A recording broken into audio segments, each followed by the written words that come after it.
In this video, I'm going to show you how to use the filter function as well as using it with multiple criteria.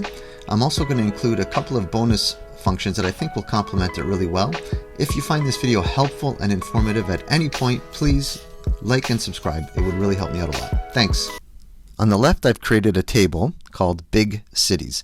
By the way, if you're not sure on how to create tables, I have a video on that. Just go check it out. Moving on to the filter function. Let's just start with a basic filter function. So I'm just going to start typing it in, equals filter. Our first argument is the array. Since I have a table named Big Cities already, I should just be able to start typing Big Cities and Excel will find it.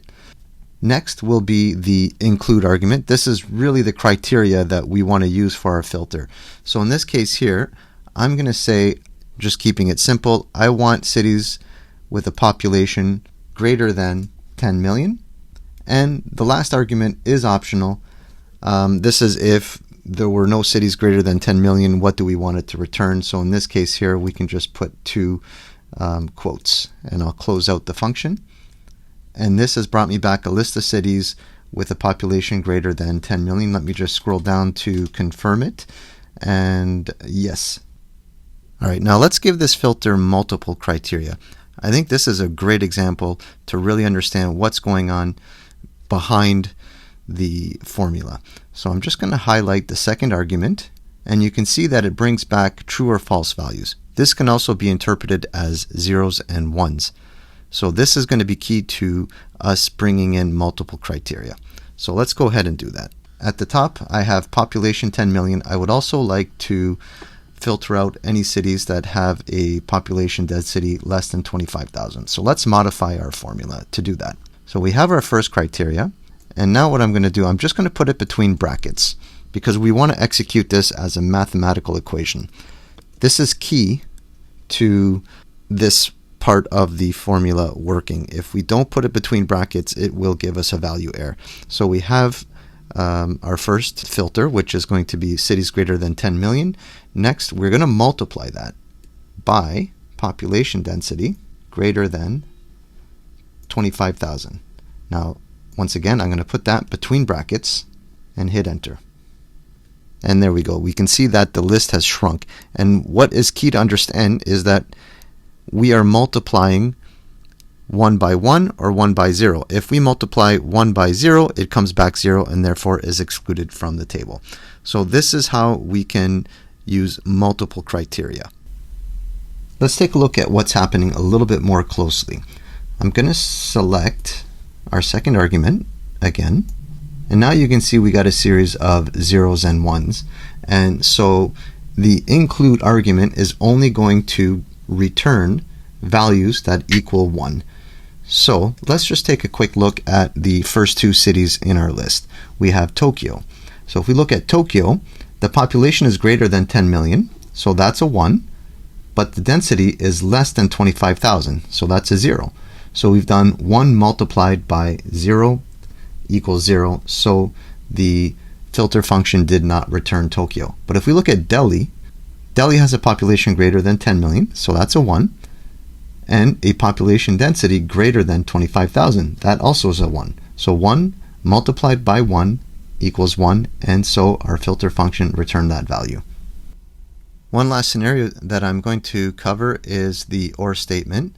So in this case here, what I'm going to do is we have cities that have a population greater than 10 million, a density greater than 25,000. So both those criteria need to be met. I'm going to put an optional argument as well, and that is if the city is located in the USA. To do that, it's really quite simple. All we need to do, instead of multiplying, we will do an addition. Remember to always put the argument between brackets. So I'm just going to go ahead and select country equals USA. And now I've also included cities from the US. Alright, so let's just change this up a little bit. I want to highlight the importance of the order of operations, PEDMOS. So I'm just going to change this to AND. So now what I would like to do is population can be 10 million or density can be 25,000 plus. So only one of these criteria need to be met, but the city needs to be located in the USA. Let's go ahead and type that in. So really all I need to do is change this to a plus and this to a multiplication, and that should work.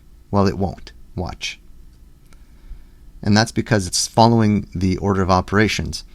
So what we need to do is put this between brackets so that it executes this part first and then multiplies by the US. So we should only get one city back if this is correct, and that is New York. And there you go. So you want to make sure that you're keeping the order of operations in mind when it comes to the formula as well. Now that we have the basic features of the filter function covered, I would like to present two other functions that would be complementary to use with the filter function. The first one is CHOOSECOLS. So this is going to allow us to choose what columns come back when we execute the filter function. So the best way to implement it is once you've written your filter function, as we have done already, simply go to the formula, type in CHOOSECOLS, and now you'll see it gives us our list of arguments. So the array will be our filter function, and then just jump to the end of the filter function that's already nestled in the CHOOSECOLS function and select which columns you want to use. So city name would be column 1, country would be column 2, population column 3, density column 4. In this case, I just want to return the city name and the country. So I'm just going to type 1 for city name and 2 for country and close out the bracket and hit enter. And you can see that our filter result has been modified. The second complementary function that would go good with the filter function is sort. So the first thing I'm going to do is change my country to China so I have more than one row to sort. And to add the sort function, we'll add it the same way we added the CHOOSECOLS function. So we're just going to go to the beginning of our formula, type in sort, start a bracket. Our array is going to be everything we've added so far.